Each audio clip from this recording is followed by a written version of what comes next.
Hi, I'm Shika. This is my first time animating and telling a real story, so please bear with me. High school crushes are always a roller coaster of emotions, aren't they? Well, let me tell you about mine. I was hopelessly committed to him for 2 years, without even dating. I turned down every guy who approached me, convinced that he was the one. He was the typical dorky guy, glasses, awkward posture, and a die-hard Twilight fan. My best friend never lets me forget about my crush on him, constantly teasing me with his name. Our first real moment happened at our seniors' welcome party. One of them was performing Love the Way You Lied by Rihanna and Eminem, and the atmosphere was electric. By some twist of fate, my crush was sitting right next to me. I only knew the Rihanna's part, but he rapped the entire Eminem's verse flawlessly. I was impressed. The day ended, we had fun, and then nothing. Despite being in the same class, he never spoke to me again. No text, no casual conversations, nothing.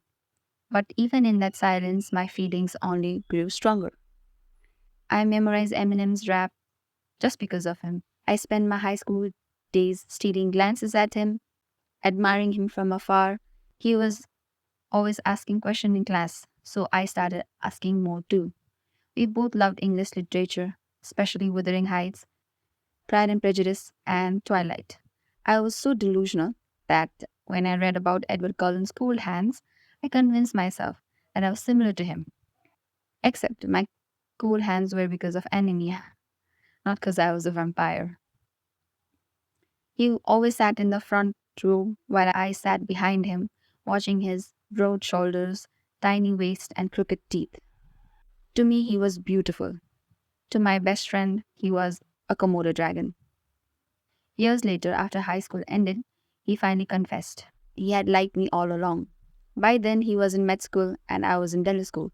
We reconnected, chatting about school, old memories, and our shared interests. Then he admitted something surprising that the day at the will, he rapped Eminem's part nervously, hoping to impress me. I had no clue back then. It was nostalgic, almost sweet, until I started noticing something off. After talking for a few months, we decided to meet at a cafe. We went down the memory lane and talked about everything. Little details surfaced.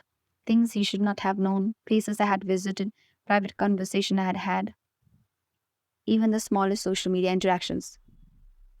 We talked about our classes, our classmates, and I had never imagined he would go as far as threatening one of our classmates just because he found that guy had poked me on Facebook. Back then, poking was a huge deal. He didn't just have a crush on me, he had been watching me closely. He even told people that I was his girl. He had kept my favorite blue scrunchie with him that I had thought I had lost back in high school.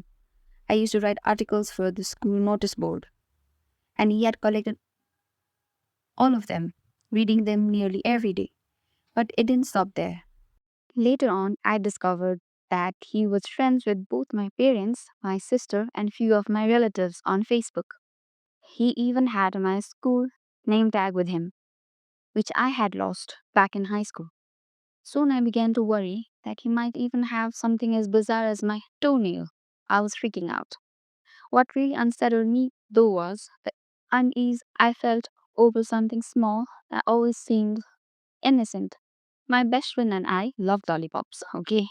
But for some reason, there was always a lollipop in my locker. I thought it was my best friend who was secretly leaving them there, but it turned out he was the one putting them in there. I could not believe someone could open someone's locker with so much ease. Now I was terrified. The final straw came when he remembered the exact words I had said on my first day of class. Down to the clothes I wore. That's when the panic set in. I was utterly terrified. After a few days of ignoring him, he showed up at my dental school, asking my seniors about me until they directed him to my class. He declared that he loved me, insisting I was overreacting and that I should give him another chance or I should give him some time to explain. This behavior became almost a daily occurrence. He would appear in my dental school cafeteria, skipping classes to hang out with my seniors, and he went around telling them that I was his girlfriend, even though I was not. He refused to listen, insisting that I would never find someone who loved me like he did. Fed up with everything, I finally yelled at him to stop. Stop following me. He sprinted out of cafeteria. Thank God he stopped following me. What I thought was a harmless high school crush had turned into something darker. This was not just admiration, it was an obsession. My crush had been my stalker all along. Thank God. So that's how I realized that my high school crush was my stalker. Thank you for watching.